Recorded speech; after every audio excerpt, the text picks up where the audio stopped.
고전소설의 춘향전과 흥부전의 무대는 우리 지역 남원입니다. 그리고 홍길동전의 배경지는 부안 위도로 알려져 있죠. 한국의 대표적인 권선징악 전래동화, 바로 동양의 신데렐라형 스토리인 이 콩쥐 팥쥐도 전북에서 탄생한 향토 동화라는 사실을 알고 계신가요? 인문클래스 시즌2, 오늘은 콩쥐 팥쥐의 배경, 전북에 대한 이야기를 나눠보겠습니다.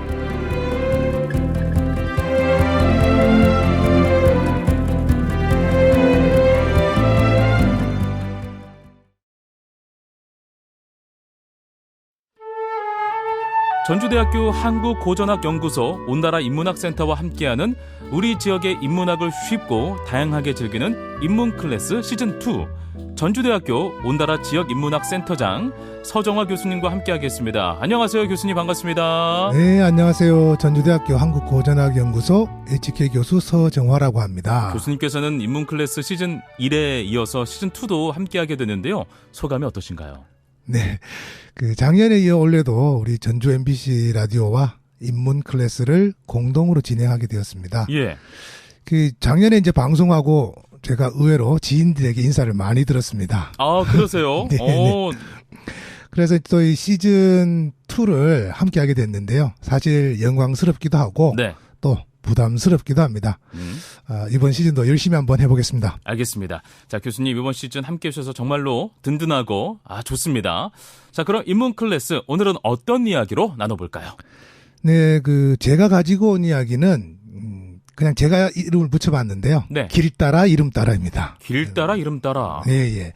그러니까 길은 이제 한자로 도로잖아요. 예. 이름은 한자로 명이니까 이 도로명 주소를 가지고 전북 이야기를 한번 해보려고 합니다. 길 따라 이름 따라 제목이 정말 흥미로워요. 전북에 많은 도로가 있는데 어떤 도로를 가지고 말씀을 하시는 걸까요? 제가 일단은 먼저 이제 전주로 올 때 이렇게 자주 지나가는 길로 이야기를 한번 진행해 볼까 합니다. 예. 김제에 가면 검산동 검산 사거리인가요? 네, 거기서 시작하는 길이 하나 있습니다. 네. 이게 이제 완주 이서면을 경유해서 완산구 우리 효자공원 앞 삼거리가 있습니다. 거기서 끝나는데요. 네. 이 삼거리에서 좌회전을 하면 효자공원, 그다음에 진북터널로 이제 이어진 유연로가 시작되고요. 네. 직진하면 이제 전주대학교 후문 전북도청으로 가는 이제 효자로가 시작됩니다. 네네. 네. 이 도로가 한 20km 정도 되고 76번 지방도 1부인데요. 네. 쉽게 말해서 한 머릿속에 한번 그려보세요. 서전주 IC에 내려가지고 전주로 올 때 경유하는 길이 바로 이 길입니다. 저는 알 것 같아요. 그렇죠. 네, 저도 이 길 많이 지나다니거든요. 이 길 이름이 혹시 기억나십니까? 콩쥐 팥쥐로. 예, 맞습니다. 그쪽에 있어요. 예, 맞습니다. 알다시피 이제 콩쥐 팥쥐는 이제 실존 인물이 아니잖아요. 동화잖아요, 그렇죠? 그렇죠, 동화죠. 네. 근데 이제 옛날 이야기 속에 이제 가상 인물인데 이게 콩쥐 팥쥐의 고향이 전북이다라고 하면 사람들이 이제 무슨 쓸데없는 소리 하냐 그렇게 이야기하잖아요. 네네. 근데 춘향의 고장이 어디입니까? 춘향이는 남원이잖아요. 그렇죠. 네. 이 방식으로 이해하면 콩쥐 팥쥐가 실존 인물은 아니지만 그래도 현실로 좀 더 다가올 것 같습니다. 근데 혹시 콩쥐 팥쥐 동화 내용 기억하시나요? 저는 거기까진 기억나거든요. 네. 이제 신발인가요? 예. 그렇죠. 그거를 잃어버려서 네. 이제 왕자인가 왕인가 이제 찾아가지고 결혼하고 네, 맞습니다. 해피엔딩 끝. 네, 그러니까 신데렐라랑 아주 유사한 예, 스토리 구조를 갖고 있는 그런 전래동화라고 알고 있습니다. 딱 여기까지 제가 알고 있어요. 그렇죠. 거기 두꺼비가 막아주기도 하고 그다음에 새가 와서 찍고 이렇게 하는 거 있잖아요. 맞아요. 근데 의외로 그 뒤에 이야기가 있습니다. 거기서 끝이 아니에요? 그럼요. 애프터가 있습니까? 예. 제가 준비해 온 게 있는데 혹시 그래도 사회자님께서 훨씬 더 또 목소리 좋으시니까 네. 한번 그 부분 뒷부분 한번 읽어 주시겠어요? 알겠습니다. 우선은 이제 혼인하게 된 이후의 이야기입니다. 그렇죠. 제가 들려드릴게요. 네.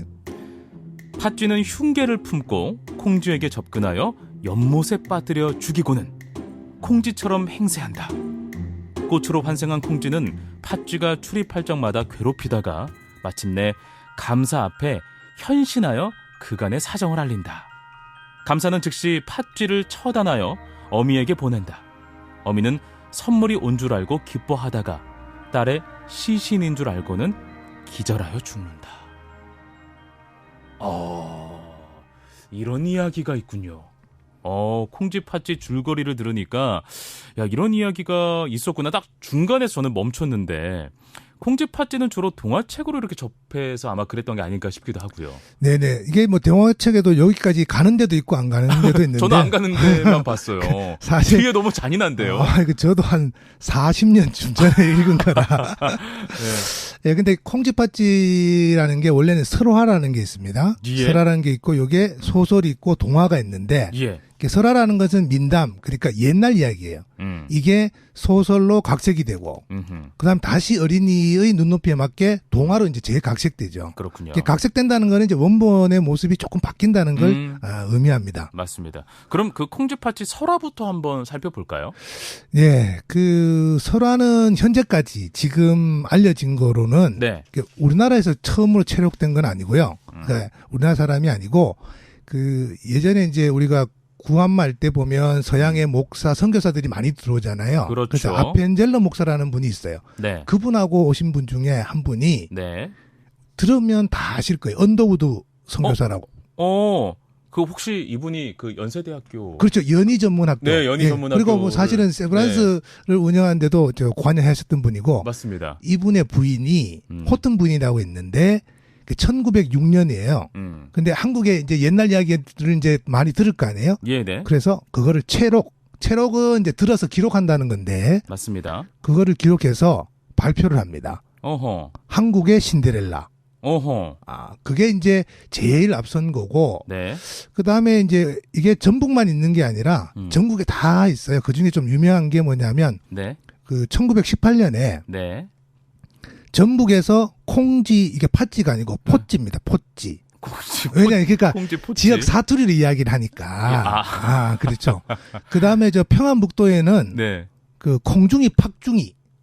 근데 다들 이게 좀 비슷하긴 하네요. 그러니까 콩팥은 일단 비슷하게 가는. 콩팥은 들어가네. 이런 이제 그 설화가 이제 대표적이고, 그다음에 경기도도 있고, 경남도 있고, 뭐 제주도도 있고 다 이렇게 있는데, 그 중에 대표적인 게 이 두 가지입니다. 알겠습니다. 네. 전북적의 그 민담으로 전해지는 설화, 콩쥐 팥쥐가 아닌 이 콩쥐 포찌 네. 이 이야기를 한번 해보면 어떨까 싶습니다. 굉장히 흥미로운데요. 네. 그러니까 이게 이제 전북도 그 지금 버전이 여러 가지가 있는데 요 대표적인 버전이 이제 콩쥐 포찌인데요. 콩쥐 포찌. 예, 그 첫째는 1918년 1월 달에 요게 기록이 남아 있어요. 네. 정읍군 소성면 두암리에 네. 그 이시라는 분이 이제 이야기를 들려 주셔 가지고 그거를 채록을 했고. 그렇군요. 둘째는 1923년 8월에 네. 순창군 순창면 남계리 나시라는 분이 또 말씀을 해 주셔 가지고 이야기를 해 주셔서 그걸 또 채록한 게 있습니다. 네네. 근데 이 설화에는 그냥 콩쥐가 옛날에 콩쥐와 포치 살았는데 이건 맺고 고양이 등장하지 않습니다. 그럼 언제 등장하느냐? 네. 소설에서 처음으로 등장합니다. 소설. 네네네. 그러면 소설은 언제 처음 등장하는 거예요? 전북지방에서 이제 설화가 채록된 게 아까 내가 1918년이라고 했는데요. 예. 소설은 1919년에요. 1년 뒤에. 그러니까 대서두서. 그러니까 큰 대자 쥐서자. 그 다음에 콩두자 쥐서자에서 한글로는 이제 콩쥐 팥자를 적고 한자로 대서두서라는 이름으로 해서 대창서원에서 처음 나옵니다. 그 요거가 이제 계속해서 반복해서 28년에 나오고 55년에도 이렇게 나오고 뭐 이렇게 하는데 그 첫머리를 한번 이렇게 조금 한번 볼까요? 그쪽에. 네. 자, 한번 들어보겠습니다. 요게 지금 처음에 이야기가 이게 1919년 이야기라서 그 어투도 그렇고 문투도 그렇고 조금 달라요. 그래서 지금의 말로 약간 조금 제가 바꿔서 한번 읽어보겠습니다. 알겠습니다. 네. 그 조선 2조 중엽 시절에 전라도 전주 서문박 30리쯤에 한 퇴직한 아전이 있으니 성명은 최만춘이라. 그 아내 조씨와 함께 산 것이 20여 년인데 슬하에 혈육이 없으므로 내외가 서로 근심하기를 마지 아니하여. 그 명산대철 큰 절이죠. 기도불공도 하고 활인적덕은 사람을 살리면서 덕을 쌓는 거예요. 남을 구제해줬다는 거예요. 활인적덕도 하고 의약으로 보혈도 하고. 이건 보약을 먹었단 말입니다. 그런데 어찌하야 신명이 감흥하였든지 정성이 지극하였든지 부부 귀한 꿈을 꾼 후에 10삭 그러니까 10달이 참회 요게 이제 처음 시작입니다. 그러니까 처음에 장소가 나와버리네요. 그렇죠. 전주 서문박 30리쯤이고 살던 마을이. 그렇죠. 그러면 지금 그 콩쥐팥지로가 있는 곳이 그렇죠. 딱 그 지점이라고 지금 예측이 가능한 거군요. 그러니까 서전주 IC 여기 전주에서 가기 전 맞아요. 한 왼쪽쯤 돼요. 그쯤. 네. 그러니까 그쯤 거리가 좀 되는 거죠. 그래서 그렇게 또 붙은 거군요. 네. 네. 자, 그러면 복습 한번 해보겠습니다. 네. 콩쥐의 성이 뭡니까? 콩쥐의 성이 이제 그 아버지가 최만춘이라고 했으니까 네네. 최콩쥐인가요? 그렇죠. 최콩쥐가 되는 거죠. 최콩쥐. 네. 성이 있다라는 것은 진짜 한 번도 생각을 해본 적이 없는데. 그렇죠. 콩쥐의 성이 최군요. 네네. 예. 그럼 콩쥐 엄마의 성은 아까 콩쥐 엄마의 성은 아까 제가 흘려들어서 예. 그렇죠. 조십니다. 조. 네. 네. 근데 콩쥐 다음에 이제 팥쥐가 나올 거 아니에요. 네. 팥쥐 엄마의 성은 무슨? 배씨. 그거 어떻게 하세요? 배씨 찍었어요. 예전에 많이 읽으셨다 보다. 좀 찍었는데 맞았나요? 네. 네. 요건 이제 뒤쪽에 나오는데 이제 배씨가 맞습니다. 그렇군요. 네. 네. 야, 여기서 정말 궁금한 게 더 있어요. 네. 그러면 왜 콩쥐 팥쥐로 이렇게 된 걸까? 네네. 라는 생각이 들어요. 이제 콩하고 팥하고 좀 뭔가 비슷해서 좀 그런 건가 싶기도 하고 이름에 네. 얽힌 이야기가 분명히 있을 텐데. 네네네네. 그러니까 사실 뭐 이름도 이제 이왕 나왔으니까 네. 이제 콩쥐 팥쥐 한번 이름부터 한번 풀어볼게요. 네. 그러니까 아까 그 처음에 제가 이제 발간된 소설이 1919년에 대서두서라고 돼 있잖아요. 예. 그렇게 했는데 이게 대서두서 하면은 큰 쥐 그다음에 두는 이제 콩도 되고 팥도 되는데 이게 우리가 이 큰 대자가 이럴 때는 우리 태극기 할 때 태자 있잖아요. 네. 클태로 읽어야 돼요. 그러면 클태에는 콩이라는 뜻이 있습니다. 그냥 크다라는 뜻도 있고 네. 콩이라는 뜻도 있죠. 그러니까 태서 하면 콩쥐가 되는 거예요. 콩쥐가 되는 네. 거고. 두는 뭐 우리가 콩두자라고 두유 뭐 이렇게 네. 알고 있는데 이게 또 팥이라는 뜻도 돼요. 콩도 되고 팥도 되니까 네. 뭐 콩쥐 하면 좀 이상하니까 콩쥐 팥쥐로 한 거군요. 예, 예. 그러니까 이제 왜냐하면 자매인데 이름이 조금 다르니까 예. 예, 콩쥐 팥쥐를 한자로 이렇게 표현합니다. 그렇군요. 그러니까 이 시대만 해도 네. 사실은 이제 그 콩쥐 팥쥐를 우리가 민담이니까 옛날 이야기로 나올 거 아니에요. 예. 근데 이 시대는 전부 한자를 많이 사용하던 시절이잖아요. 예. 그러니까 이거를 한자로 옮겼는데 사실은 이게 콩쥐 팥쥐라고 이렇게 올리면서 예. 약간 유식한 척이 하기 위해서 이제 한자로 옮긴 게 아닌가 그렇군요. 이런 생각을 해봅니다. 알겠습니다. 여기까지 저희가 한번 소설의 제목을 풀이해봤고 그 한차례된 이 소설의 제목에서 콩쥐 팥쥐에 그 쥐가 붙잖아요. 네네 그 그렇죠. 쥐는 진짜 쥐를 얘기하는 걸까요? 제가 이 질문을 하실 줄 알았습니다. 아니, 궁금하니까.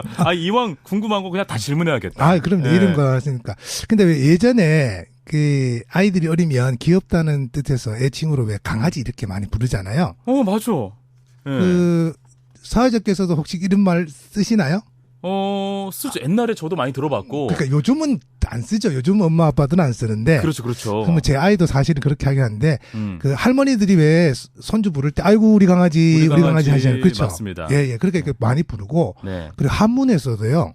그 자기 자식을 왜 우리 겸사가 많이 발달돼 있잖아요. 네네. 자기 아이를 낮춥니다. 그래서 도나라고 부르는데 이 돈자가 돼지 돈자고 네. 아이가 아이야자입니다. 네네. 돈아 하면 돼지 아이인데 돼지 뭐 되겠죠. 우리 새끼 돼지. 그러니까 새끼 돼지가 귀여우니까. 그러니까 이제 그거를 이제 그 자기가 우리 네. 아이가 그렇게 철이 없고 아직 무식하고 어립니다라고 이제 겸사로 이렇게 썼어요. 네네.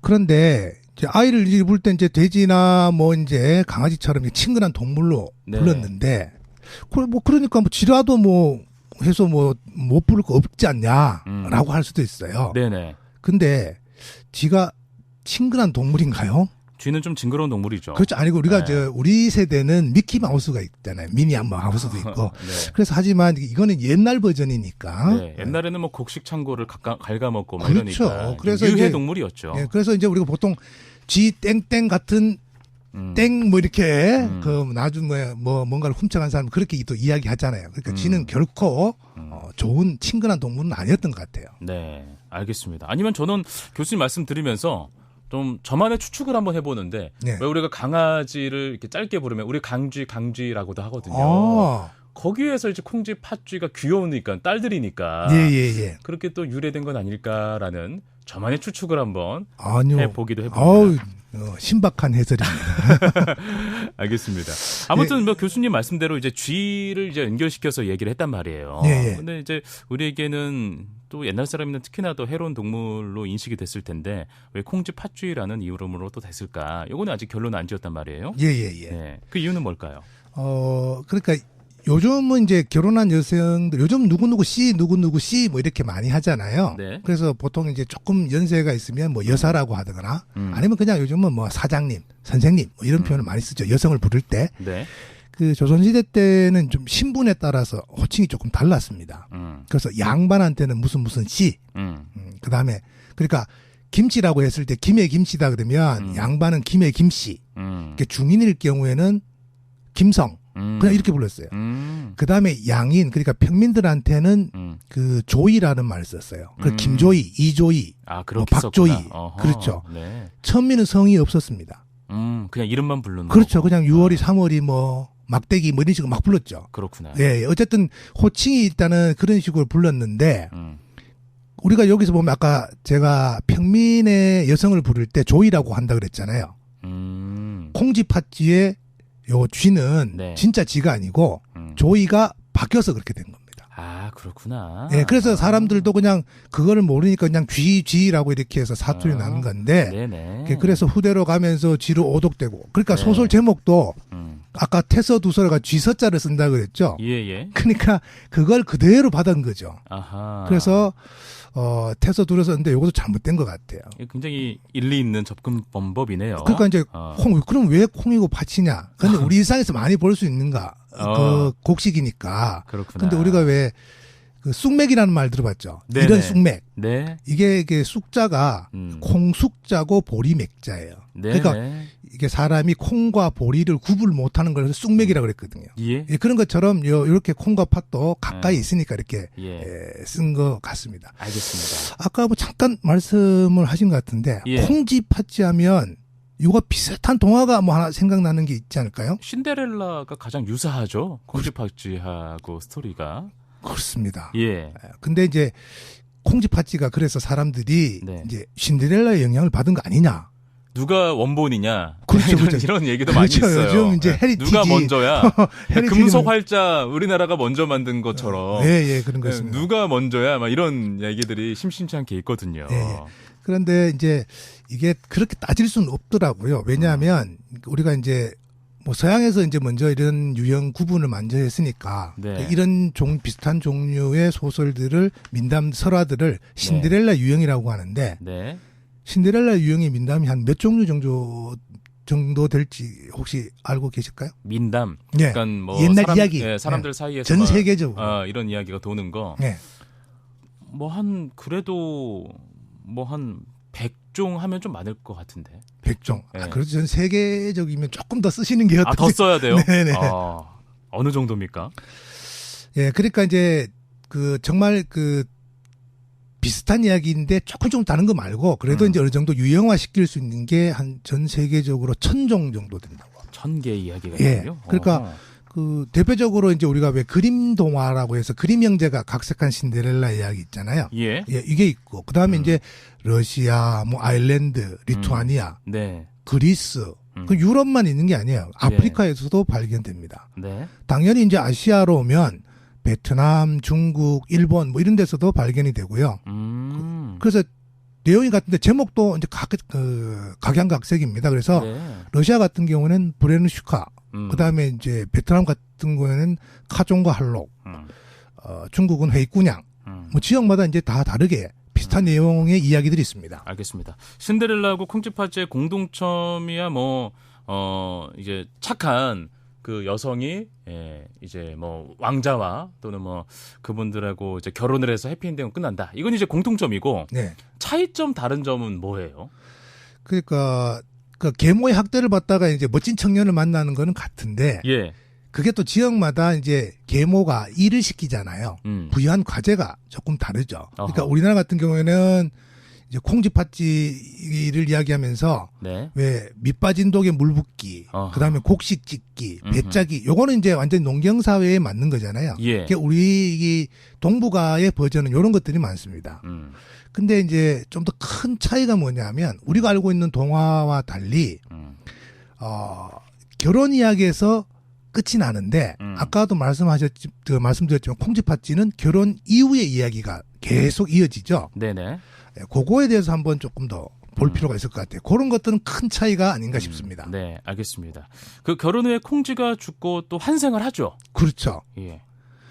그거가 이제 보통 이제 보면 우리가 이제 이게 결혼까지 하는 거를 이야기 담자를 써서 혼인담, 네. 혼인 이야기라고 하고 전체적으로 이제 계모한테 학대를 당하는 거를 이제 고난을 당한다 그래서 고난담이라고 하는데 그 고난이 주로 어디에서 시작됩니까?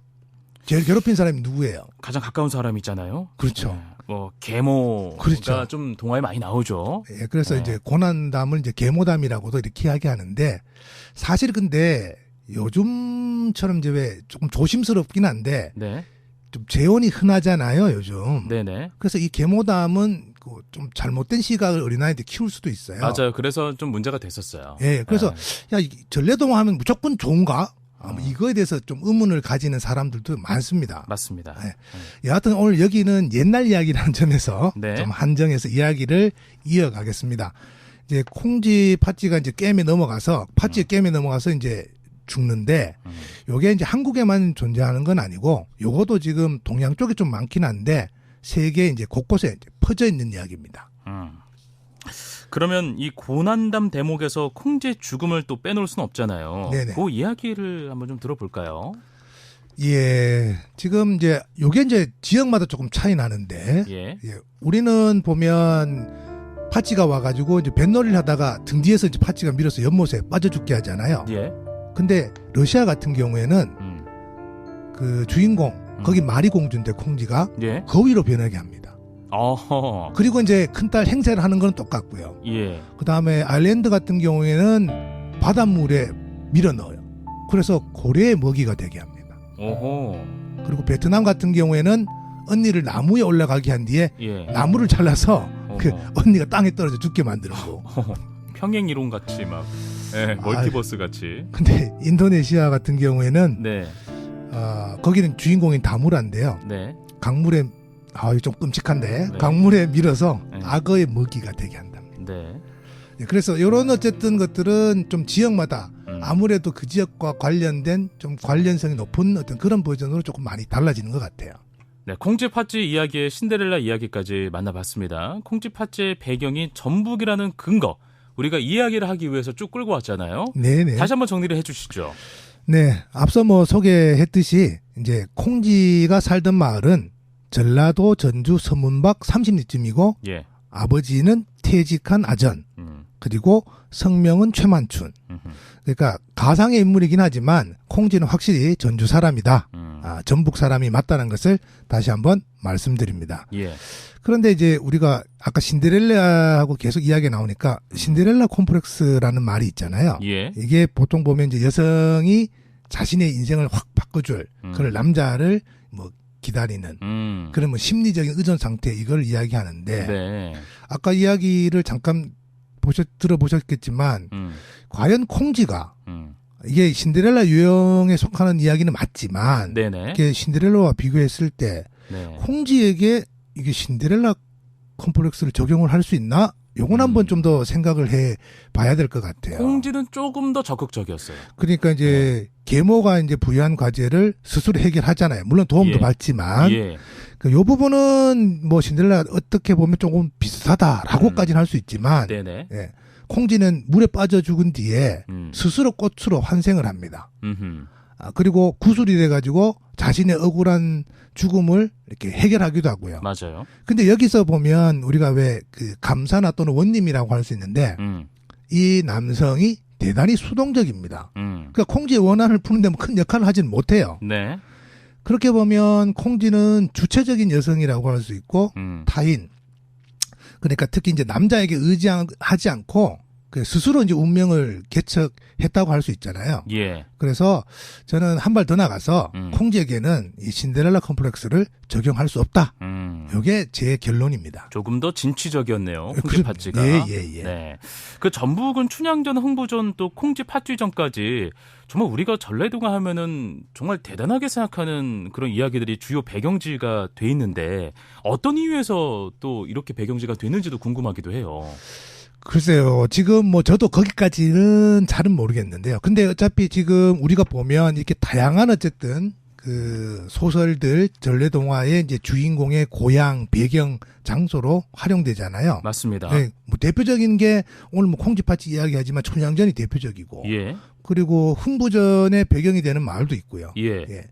그래서 전래동화의 배경이 되었다는 것은 이게 콘텐츠로 활용할 수 있는 좋은 조건을 가졌다는 것을 의미하거든요. 근데 여기서 끝나면 안 되잖아요. 예. 그래서 저는 그 아까 민담, 소설, 동화 이런 거를 이야기했는데 예. 이런 원전에 대해서 정말 좀 더 많은 사람들이 관심을 갖고 네. 폭넓게 알고 있어야 된다고 생각을 합니다. 네. 그래야 이게 다양한 콘텐츠를 만들 수 있다고 생각하거든요. 콩쥐팥쥐 오늘 뭐 제가 말씀드렸는데 앞으로도 좀 많이 사랑해 주시기 바랍니다. 네. 콩쥐팥쥐의 배경이 전북이라고 하니까 동화가 훨씬 친숙하게 다가옵니다. 전북에서 콩쥐팥쥐의 흔적을 찾아보는 것도 흥미롭고 또 의미 있는 일이 아닐까 싶습니다. 자, 전주대학교 한국고전학연구소 온다라 인문학센터와 함께하는 우리 지역의 인문학을 쉽고 다양하게 즐기는 인문클래스 시즌2. 오늘은 전주대학교 온다라 지역인문학센터장 서정화 교수님과 함께했습니다. 오늘 고맙습니다. 감사합니다.